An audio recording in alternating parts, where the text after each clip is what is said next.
Parole aux femmes libres, merci, bonjour à travers le monde entier, bonjour, bonsoir à vous, partout où vous me suivez. Je sais que là, vous êtes en train de me suivre, votre humble servante Pamela Oladja.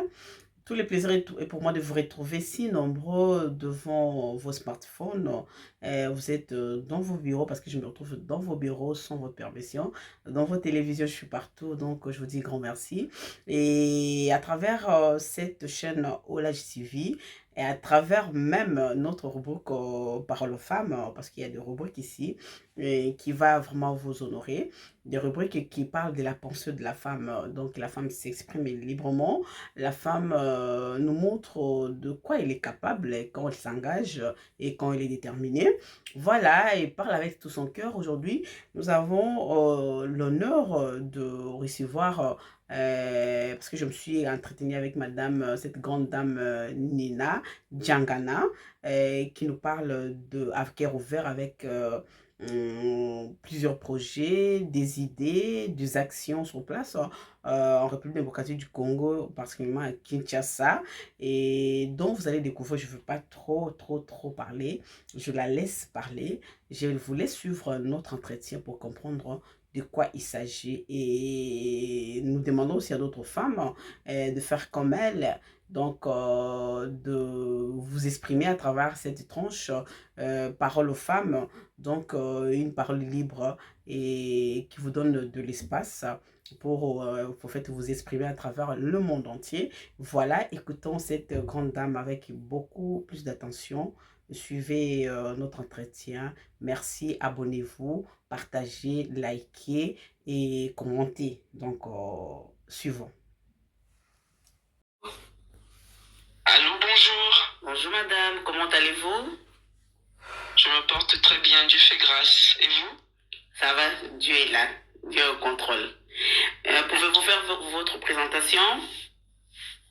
Je me présente, je suis Madame Nina Diangana, résident à l'heure actuelle en Allemagne.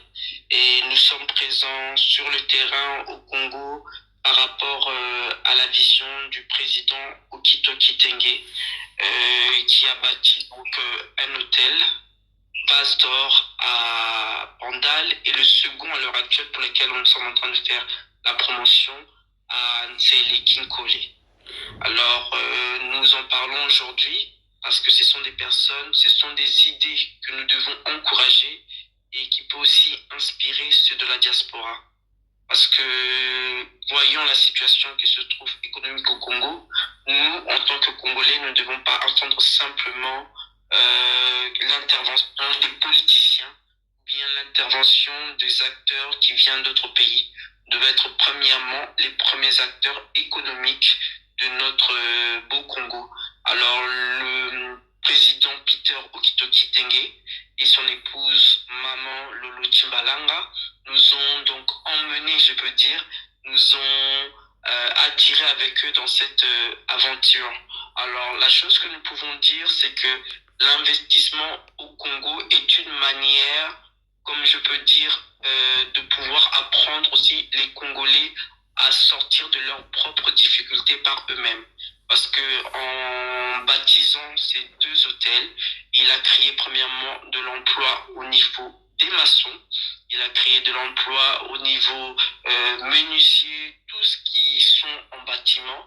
Et au travers de cela aussi, il a pu sortir les familles qui sont derrière ces employés de situations économiques auxquelles nous avons face à l'heure actuelle. C'est une action que je trouve que nous, les Congolais, nous devons encourager. Le le vase flat restaurant Vase d'Or est une plaque tournante, je pense, par exemple, de l'économie de la ville. Maintenant, à l'heure actuelle, ça se trouve à Kinkole.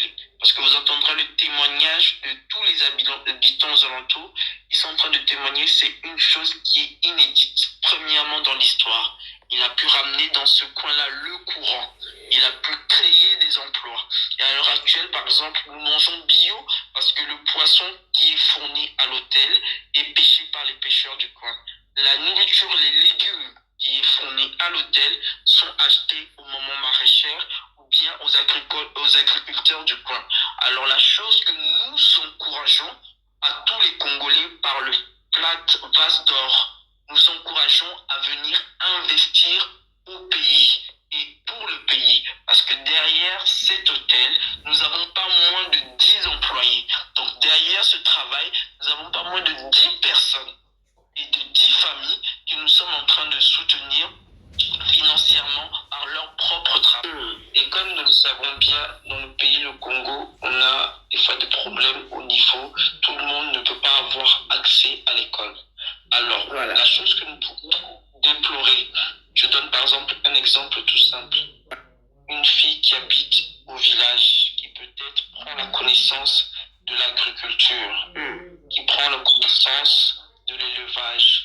Demain, avec, comme on appelle la machinisation, parce qu'elle a déjà la base de la connaissance, ça peut l'aider à pouvoir apporter quelque chose. Parce qu'aujourd'hui, on clame la parité. Aujourd'hui, on clame que les droits de la femme. Mais les femmes doivent prendre conscience que la manifestation, bien la mise en place de ce devoir passe par la connaissance. Que ce soit par le banc de colle, que ce soit par la connaissance, comme on dit, transmise par nos mères. C'est une chose qui est très importante pour moi. La chose aussi que moi je trouve qui est très importante à louer, l'Afrique est l'exemple même de la femme qui fait tourner le pays. Parce que pourquoi je dis ça clairement au Congo? Au Congo, toutes les entreprises, les fonctionnaires sont en train de se plaindre qu'ils sont impayés. Mais chaque matin, de 5 heures du matin, tu vas te lever, tu vas voir la maman qui vend sa bassine de pain, tu vas voir la maman qui vend les braises et charbon, tu vas voir la maman qui vend, comme on dit, entre guillemets, le maléwa, tu vas voir la maman qui se bat pour pouvoir préparer l'avenir de son enfant demain. Moi, ma vision, c'est en gros par rapport à l'État. Ma vision, c'est que le pays ne peut pas simplement être construit par les politiciens, mais les acteurs économiquement sociaux, ça commence par le Congolais lui-même et la Congolaise en particulier. Je prends par exemple un exemple de Vase d'Or. En créant Vase d'Or, on a créé des emplois. En créant Vase d'Or, tu vois, plus de 10 personnes employées, plus de 10 pour simplement me limiter à ça. Et dedans, il y a beaucoup de jeunes filles. Par la jeune fille qui travaille en tant que serveuse, par la femme qui travaille en tant que femme de ménage, par la femme qui travaille en tant que cuisinière. Combien de personnes derrière elles profitent à ça?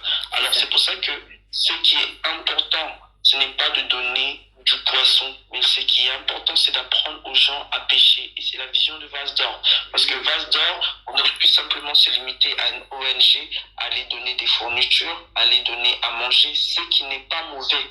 Mais ce qui est important pour le développement des pays, c'est l'investissement. Parce que l'investissement permet de créer des emplois. Parce qu'en faisant cela, le boss Peter Okito Kitinge, il a d'abord créé des emplois chez les maçons. Les maçons qui ont dû faire le bâtiment. Il a acheté au Congo le matériel et il a aussi quelque part aussi la nourriture. Par exemple, là où nous nous trouvons, c'est la nourriture bio. C'est pour ça que nous proposons beaucoup de poissons. Les poissons sont achetés par les pêcheurs qui sont auprès du fleuve. La nourriture, les légumes sont achetés auprès des agriculteurs qui trouvent à Kinkole. Alors, en agissant comme ça, c'est un investissement intelligent pour aider le Congo qui avance. Si déjà une seule personne arrive à employer régulièrement 10 personnes et intérieurement les maçons et tout ça, toutes ces personnes, s'il y a 5, 3, 4, 10 personnes de la diaspora ont cette idée-là, comme le propriétaire de Vase d'Or, à combien plus forte raison nous allons faire avancer les pays. Et ce qui est vraiment très intéressant, c'est que on n'est pas resté concentré sur la ville de Kinshasa, parce que beaucoup de personnes restent en ville, alors qu'il y a encore beaucoup de territoires où on peut leur apporter un secours, on leur apporte du boulot en s'investissant là-bas. Et puis l'avantage, c'est que des coins comme ça, ce sont des coins où tu n'as pas beaucoup de nuisances sonores comparé à la ville de Kinshasa. C'est des coins aussi quelque part où tu peux te permettre de te reposer, parce que comme nous, par exemple, nous venons de la diaspora, dans nos pays, on a besoin de retrouver, même si nous partons dans un hôtel avec tous les standards européens, nous avons besoin de retrouver le chez nous, ce qui fait notre Congolais, ce qui fait que nous sommes fiers de nous. Et c'est ça que je suis quelque part content de la spécificité de l'hôtel Vase d'Or. Tu te retrouves dans un standard où tu as des parkings sécurisés, où tu as tout le confort nécessaire, où tu as la tranquillité, où le cadre vraiment est un cadre paisible, mais tu retrouves aussi quelque part notre propre spécificité. Alors nous devons encourager nos mamans, nous devons encourager nos jeunes sœurs que le Congo ne sera pas seulement bâti demain par les politiciens. Nous voyons ça comme tu m'as parlé des Sénégalais. Moi, je regarde beaucoup sur les Sénégalais. Tu vois que les Sénégalais ont reconstruit la plupart de leur ville, pas par les politiciens, mais par des acteurs conscients, par des femmes qui sont conscientes qu'elles peuvent apporter quelque chose. C'est pour ça qu'on me dit de parler de moi. Je ne parlerai pas de moi. Les héroïnes aujourd'hui au Congo, c'est la maman maraîchère qui se lève chaque matin, qui vend du poisson, qui envoie son fils à l'école pour demain qu'il devienne un député. Il y a une femme qui a été derrière. C'est pour ça, moi, les héroïnes aujourd'hui, c'est les femmes qui investissent premièrement dans leurs enfants. Le premier investissement de la femme est dans l'éducation des enfants parce que il y a, il y a une citation que les Anglais qui aiment dire, la main qui berce, c'est la main qui dirige. Aujourd'hui, quand les enfants sont délaissés, quand les enfants n'ont pas une éducation a priori, demain, on va voir le résultat. Et la personne qui est premièrement d'abord le contact avec l'enfant, c'est la maman. C'est la maman qui lui montre, c'est la maman qui lui donne les principes, c'est la maman qui lui fournit l'éducation. C'est ça. C'est pour ça qu'on dit qu'il n'y a pas beaucoup, les enfants, il n'y a pas de mauvais enfants, mais souvent il y a beaucoup de mauvais parents à la base. Et quand tu fais pas très attention, tu vois encore qu'à la base, c'est souvent beaucoup de femmes ont déserté. Alors c'est pour ça que je dis que la femme doit prendre conscience de sa capacité, de l'apport qu'elle peut apporter dans la société. Aujourd'hui, on parle du mariage, mais le mariage, ce n'est pas quelque chose qu'on doit courir après parce que le mariage est un droit. Mais le mariage, normalement, doit apporter une complémentarité. La femme doit venir aider. Moi, je le vois très bien, par exemple, à l'exemple du couple Okito avec son épouse, Maman Lolo Timbalanga. Tu vois comment ils ont avancé, tu vois comment elle gère les jeunes filles qui sont là-bas en train de travailler. Tu vois toutes ces choses et tu te dis, c'est des femmes comme ça, on a besoin. On a besoin des femmes qui sont sur les terrains. On a besoin des femmes qui sont là, qui sont en train de penser comment soutenir. Et pour nous, c'est la base qu'on nous a éduquée, la base que de la vision, ce n'est pas d'apporter du poisson, mais d'apprendre aux gens à pêcher. Voilà. Voilà, merci. Donc en gros, c'est ça. Continuez parce que vous avez des bonnes idées qui fait que ça nous éclaircit en fait sur la femme, surtout la femme congolaise et sur la jeune fille et savoir aussi comment sécuriser la jeune fille. Cette jeune fille qui ne va pas à l'école et la plupart sont devenues des filles mères et en plus il y a des femmes qui ne comptent que sur leur physique en fait en RDC qui pensent qu'il faut se trouver un homme, un bon mari qui pour avancer, pour s'épanouir. Donc, que pensez-vous de cela? Par rapport à ce sujet-là, comme je le disais, le physique n'est pas un investissement qui est vraiment auquel on doit s'attarder. Pourquoi je dis ça? Tu peux être une très belle jeune fille, tu fais un accident où tu perds tes jambes, ou bien tu es en train tu fais un accident où tu perds ta beauté. Alors que l'investissement intérieur, je bien dis par la connaissance. Je comprends que toutes les personnes n'ont pas accès, malheureusement, nous déployons cela, toutes les personnes n'ont pas accès à l'éducation. Toutes les personnes n'ont pas accès aux grandes études. Mais nous voyons beaucoup en Afrique des autodidactes, des personnes, des fois des femmes qui ont été illettrées, mais ce sont aujourd'hui les mamans honorables, mamans de tel ministre, maman de tel homme. Pourquoi? Parce que l'éducation, la connaissance n'est pas forcément par le banc de l'école. Nous avons des bonnes valeurs qui se perdent aujourd'hui.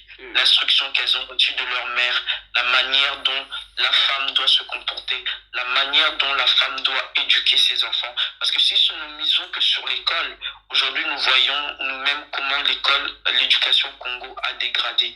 Mais il y a une chose où les Congolais, nous devons être fiers et nous référer, c'est l'éducation de nos mères, l'éducation de nos parents. Et c'est ça quelque part où les gens doivent plus s'appuyer. Parce que si les jeunes femmes aujourd'hui se limitent au mariage, se limitent à la beauté, ce sont des investissements qui sont incertains. Aujourd'hui, c'est toi qu'on épouse, demain peut-être c'est une autre personne.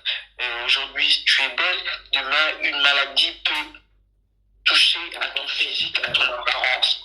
Mais maintenant, si tu acquiers un bagage intellectuel, tu acquiers de la connaissance, même les métiers qu'on peut déconsidérer, on voit, je parle par exemple de l'agriculture, parce que surtout chez nous, quand on parle d'un agriculteur, d'une agricultrice, on a référence souvent au quartier.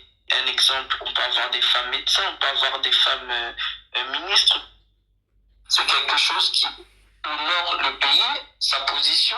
Mais comme je vous dis, moi, je suis plus admiratrice des mamans qui se battent chaque jour pour aller vendre toute forme, vendre du pain, vendre, comme je l'ai dit, du charbon, vendre Koussa Bilanga, comme on dit. Elles sont là, elles sont dans l'agriculture pour élever leurs enfants. Ces femmes-là méritent d'être honorées. Et c'est le place aussi que la femme n'aime pas à l'heure actuelle, parce que la femme de cette nouvelle génération, on aime beaucoup être vue. C'est ça. C'est pour ça qu'on aime beaucoup être vue, et c'est ça qui tue beaucoup et qui nous empêche véritablement de prendre conscience et d'être à la place que nous devons prendre. Parce qu'il y a des places, pour moi, la femme, elle est le cœur du foyer. Et quand on parle du cœur, c'est comme dans le corps, le cœur est caché.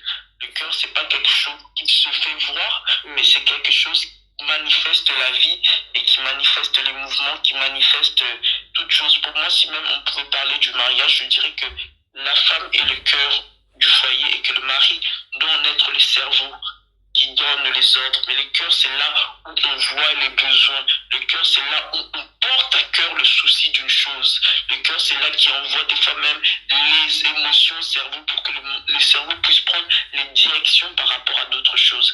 Mais si la femme ne veut plus être ce cœur, mais elle veut qu'on commence à la voir, elle veut qu'on commence à l'admirer, elle veut que c'est pour ça qu'on voit aujourd'hui que beaucoup de Congolais sont tombés dans beaucoup de futilités. On voit beaucoup de Congolaises qui tombent dans des futilités. On a l'impression que la femme congolaise n'est pas capable. On a l'impression que la femme congolaise n'a plus rien dans la tête, mais au contraire, c'est parce qu'on est tombé dans ces futilités. Parce que si l'état du pays, je répète et j'appuie, c'est un point pour moi qui est important. L'avancement avec les problèmes économiques, si le pays est en train de tourner, c'est parce qu'il y a ces femmes encore qui ont cette dignité, qui ne veulent pas vendre forcément leur corps, qui ont cette dignité, qui ne vont pas passer leur temps à mendier à la diaspora, mais qui préfèrent vendre son charbon, qui préfèrent faire l'agriculture, qui préfèrent vendre son pain. Et c'est des femmes comme ça qu'il faut louer, c'est des femmes comme ça qu'il faut glorifier. Parce que si nous faisons cette erreur, ne que élever les femmes qui ont des diplômes, nous allons créer un complexe et nous risquons de faire ce que l'Europe, des fois, aujourd'hui, pour que la femme soit valorisée en Europe, il faut absolument qu'elle ait un diplôme. Je ne dis pas que c'est mauvais. On a besoin des femmes qui sont instruites. On a besoin des femmes qui ont des bagages intellectuels. Mais nous avons aussi besoin de louer quelque part et de fortifier ces femmes qui n'ont pas eu forcément peut-être l'avantage d'aller à l'école, l'avantage de pouvoir peut-être fréquenter des grandes écoles. Ces femmes qui font des métiers qu'on peut pas peut-être considérer honorables devant les gens, mais ces métiers-là leur permettent d'éduquer, d'élever ses enfants. Et pour terminer en quelques mots, nous avons vu en France cette députée qui a été votée, cette Ivoirienne. Elle est venue, ça fait pas longtemps, de la Côte d'Ivoire. Elle était femme de chambre, juste femme de chambre, voilà. Voilà. J'ai regardé, elle n'a pas beaucoup de bagages intellectuels, mais c'est qu'elle a et que la femme ne doit pas perdre. Parce qu'elle a dit, comme elle a dit, j'étais femme de chambre. Je connais la difficulté. Je suis devenue gouvernante. J'ai vu comment j'étais payée, mais j'ai vu comment mes soeurs derrière n'étaient pas payées. Et j'ai décidé de me battre pour les autres. C'est pour ça que la valeur d'une personne, ce n'est pas ce que tu as, ton bagage intellectuel, mais c'est ce que tu apportes à la société, c'est ce que tu apportes à l'autre. Et la femme congolaise, si elle prend cette pensée, ce n'est pas ce que je suis, l'apparence physique, mais c'est ce que j'apporte aux autres. C'est ça qui va faire que la femme congolaise va être une actrice importante de son pays. Et c'est ça qui va l'honorer. Ses œuvres vont l'honorer. Merci beaucoup. Pour moi, c'est beaucoup plus importante. Merci beaucoup. Je voulais qu'on puisse, on puisse pas finir de ne pas parler de la femme, toutes ces femmes qui se trouvent au diaspora, qui s'intègrent pas. On dit que la femme congolaise n'aime pas s'intégrer. C'est-à-dire la femme congolaise, elle pense à sa communauté. Ça veut dire elle est restreinte en elle-même, entre elles. Voilà. Donc, que pensez-vous de cela? Bon, par rapport à cela, moi je me dis toujours que ayant la chance de venir ici, nous devons quelque part profiter pour pouvoir acquérir et pour pouvoir prendre ce qui est bon chez les autres. Voilà. Je trouve que lorsqu'on a face à la diversité, il faut chercher à s'enrichir pour pouvoir apporter dans notre pays. Je pense que la femme congolaise doit vraiment s'investir dans la connaissance de toutes sortes de connaissances, parce que je peux dire que si on est en Europe, il y a des choses qui sont très bien chez les Européens et des choses qui sont moins bonnes. Alors, ayant la chance d'être ici, pourquoi pas ne profiter en fréquentant, prendre ce qui est bon pour pouvoir venir compléter et apporter au pays. C'est très important. Je pense que ça, parce que en restant entre nous, parce que la différence c'est aussi une richesse. Hein. Quand vous êtes avec d'autres personnes, c'est une richesse. Moi, je vois le boss Okito qui a été ici. Il a profité de tout ce qu'il a pu prendre de bon ici. Et aujourd'hui, on voit le résultat de Vase d'Or. On voit la discipline. On voit le travail qui a été fait. On voit la manière dont il règle, il vit avec ses travailleurs.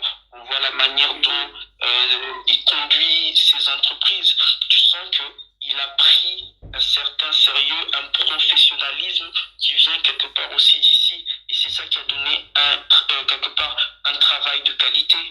Et c'est ce que quelque part, je pense que nous devons prendre exemple. Mais il y a des choses... Félicitations. Oui, c'est dans ce sens-là. Donc, rester entre nous nous limite, mais aller vers les autres élargit quelque part notre manière de penser et élargit nos connaissances pour qu'on puisse en profiter dans le pays. Et malheureusement, souvent, lorsqu'on s'approche des autres, c'est pour prendre ce qui est mal et dénigrer même ce qui est bien chez nous. Ça, par contre, je trouve ça dommage un peu. Voilà, merci beaucoup. Nous félicitons Vase d'Or. Mais est-ce qu'il y a... Vous pouvez quand même nous parler de vos sites, là où ça se trouve à Kinshasa. Est-ce que vous êtes seulement Kinkole? En fait, nous avons déjà Vase d'Or, Kinkole est le deuxième hôtel, mais c'est la chose la plus qu'à l'heure actuelle on est en train de promouvoir. Parce que cette fois-ci, on a décidé, très important, les gens demandent pourquoi maintenant vous êtes à Kinkole. C'est parce qu'on s'est rendu compte que la diaspora vient au pays, être deux fois simplement sur Kinshasa, des fois on a besoin d'être un peu éloigné. Alors pourquoi? En termes peut-être de nuisance sonore. À Kinshasa, vous savez comment les bars sont à gauche, à droite, partout. Vase d'Or à Kinkole, vous allez venir, il n'y a pas de bar, il n'y a pas de restaurant à côté. Déjà, vous avez l'avantage qu'au niveau de la nuisance sonore, vous allez être dans un endroit qui est paisible. Ça, c'est la première chose que le boss, Peter Okito, son épouse, ont voulu chercher un cadre pour donner à la diaspora, surtout je commence, même aux gens qui habitent à Kinshasa, un endroit paisible où ils peuvent passer leur week-end, où ils peuvent passer leur séjour dans la paix. C'est un endroit qui est sécurisé. Les parkings sont sécurisés à l'intérieur, donc si vous venez dans notre site visiter, si vous allez dans les liens qu'on va vous mettre, regardez les reportages, vous allez voir que c'est un endroit qui est sécurisé. Deuxièmement, c'est que, comme je vous disais tout à l'heure, nous sommes dans un endroit où nous sommes près du fleuve. Donc ça veut dire que la nourriture est bio. Le poisson que vous mangez, on les prend chez les pêcheurs. C'est pour ça que je dis, il est un acteur économique en ce moment dans la vie de Kinkole. Et c'est le témoignage, c'est ça qui m'a beaucoup touché. Quand tu arrives sur le terrain, les gens lui disent non, ce qu'il a fait, c'est une chose qui va rester dans l'histoire de Kinkole. Il a apporté du boulot. Les maçons, comme je dis, ont travaillé là-bas. Les artisans, parce qu'il y a eu la décoration, ont travaillé là-bas.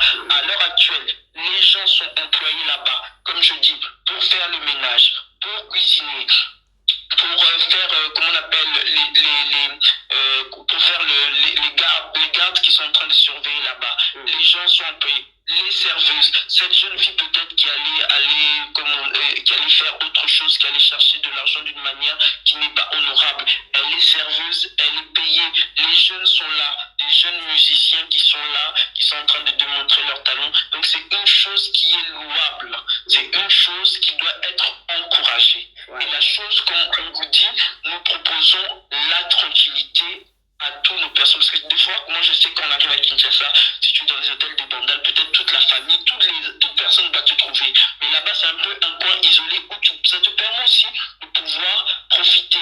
Et la chose aussi, qu'on veut terminer, la chose que je dis souvent, j'ai parlé à une personne qui est députée là-bas, il a dit une chose intéressante, il m'a dit c'est très bien comme il a fait à Kinkole. J'ai dit pourquoi, il a dit Kinkole c'est le nouveau site où beaucoup de personnes sont en train de construire. À Maluku, beaucoup de gens sont en train de construire. Il dit c'était difficile pour nous.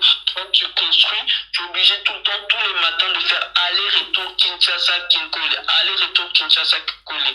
Mais avec l'hôtel Flat Face d'Or, ça te permet, tu es sur place. Tu es servi sur place de pouvoir prendre part de ces activités. Alors par ça aussi, quelque part, je trouve ce que le boss Peter Okito a fait. Il encourage aussi quelque part les gens de la diaspora. N'attendons pas tout le temps que ça soit les politiciens, mais devenons nous-mêmes acteurs de l'évolution de notre pays. Donc c'est pour ça que nous-mêmes aussi, nous encourageons beaucoup Vase d'Or et nous encourageons toutes les personnes, les femmes, les hommes de la diaspora à avoir cette initiative de pouvoir venir sur le terrain et de pouvoir construire. Merci beaucoup. Nous sommes arrivés à la fin. Un mot à toutes ces femmes, à tout ce monde, toutes ces femmes qui te suivent, et par rapport à les femmes qui sont désespérées, en fait, qui pensent qu'elles peuvent rien faire. En tout cas, un mot à toutes ces femmes-là, de votre part. Moi, le mot que je peux dire à la femme doit prendre conscience dès la création. Et la femme est un être que Dieu a créé pour donner un rapport. Dès la création, les femmes noires, blanches, africaines, ou bien quelle que soit son origine, sa race. Et la chose que je voudrais encourager, ce n'est pas, premièrement, le bagage intellectuel qui va faire l'Afrique de demain, mais c'est les valeurs. La femme est un être qui doit penser à apporter. La femme, c'est une personne qui doit apporter à la société des solutions. Que ce soit, comme je les ai dit, celles qui n'ont pas de diplôme, mais tu sais, par exemple, cuisiner. Tu as le don peut-être de tresser les cheveux. Tu as peut-être la capacité de mettre des vernis. D'autres, la capacité de pouvoir coudre. Toutes sortes de personnes. J'encourage aussi celles qui Dieu a donné la capacité de pouvoir aller plus loin dans les études, parce qu'on a aussi besoin de ces femmes-là. Merci. J'encourage toutes les personnes à commencer d'abord à compter sur la capacité que Dieu a mis en elles. Parce que quand elles commencent à compter par la capacité que Dieu a mis en elles, elles pourront maintenant apporter à la société. Et ce que je pourrais dire pour le mot de la femme n'est pas ce qu'elle est, mais la femme est ce qu'elle apporte à la société. C'est celle qui œuvre pour la société, c'est celle qui se donne pour les autres, c'est cette femme qui est honorée, quelle que soit sa position sociale, quel que soit son bagage intellectuel, quelle que soit la famille d'où elle vient. C'est cette femme, c'est pour ça que j'encourage même à Kinshasa, je vois des jeunes filles aussi qu'il faut applaudir, qui n'ont pas beaucoup d'argent, mais qui s'occupent des veuves, qui s'occupent des orphelins. Je tenais aussi à remercier donc de la part de toute l'équipe Face d'Or, en commençant par notre président Peter Okito Kitenge et son épouse Maman Lolo et toute l'équipe Face d'Or du Congo. Nous voulons remercier beaucoup la journaliste Pamela Olage et vous demander de venir vraiment vous abonner et suivre massivement Olage TV parce que nous ferons part de nos activités et de nos avancements par rapport à l'hôtel Face d'Or et tout ce qui va se faire au cours de l'année. Je voudrais aussi particulièrement remercier toutes ces femmes fortes qui travaillent auprès de nous, comme je l'ai bien dit, en commençant par l'épouse de notre PDG Peter Okito Kitenge, donc Maman Lolo Chimbalanga. Par cela, je pense à toutes les personnes qui travaillent avec elle au Congo et aussi l'équipe ici qui travaille, Face d'Or, dirigée par Eric Diangana. Je tiens à dire merci à toutes mes sœurs et les encourager dans ce travail pour l'investissement au Congo. Je pense à Cécile Ombala, Mathilde Ombala, Mimi Richesse, je pense à ces femmes fortes, Marie Diangana, je pense à Jessica Dieng Mabolia, je pense à Tracy Diangana, à Charlène Mamba TV Media. Je pense à elle particulièrement. Je pense à Célina, donc notre CMEQ national, comprenez. Et je pense à Inès. Je pense particulièrement aussi à notre maman, femme exemplaire, Micheline Bukalandou. Donc des gros bisous à elle. Et toutes mes sœurs que je n'ai pas citées, en pensant sans oublier à Flavienne Donga, la femme forte. Des femmes qui travaillent, des femmes qui s'investissent pour pouvoir apporter aussi leur investissement au Congo. Donc ce sont des femmes à encourager, des femmes à féliciter, tout cela sous la directive du PDG Peter Okito Kitenge. Donc par la même occasion, je voudrais encourager les personnes à venir encore une fois de plus s'abonner à la page de la journaliste Pamela Olage parce que ce sont des femmes qui emmènent les femmes de la diaspora à pouvoir redorer le blason donc de la femme congolaise. Donc na mnoka mboka na bengi donc bandeko na nga nyonso tu ya basi baya kosabone na chaîne ya Maman Pamela Olage, baya kosabone na page ya Face d'Or officiel sur Facebook okozwa ba information nyonso ya makambo kitoko oyo tokoyeba ko proposer bino okoya kozwa ba information nyonso ba programme oyo tozali kosala. Donc c'est pour vous remercier et je ne peux pas aussi m'arrêter là sans penser un clin d'œil na News de King qui est dirigé par un jeune dynamique aussi, Piwel Wechonga. Donc allez aussi vous abonner là-bas parce que là-bas aussi nous faisons part de nos informations et toutes les activités que nous faisons à l'hôtel Face d'Or au Congo et par la même occasion nous encourageons toutes les femmes qui s'investissent pour que le Congo puisse pouvoir redorer son blason et que nous puissions construire un Congo meilleur. Merci à tous. Balandimbo kaba bisou ebele. Donc ba courage na ba onyos baza na terrain bazo sala misala. Courage toujours. Lobby ekobonga. Ekosimba. Merci beaucoup.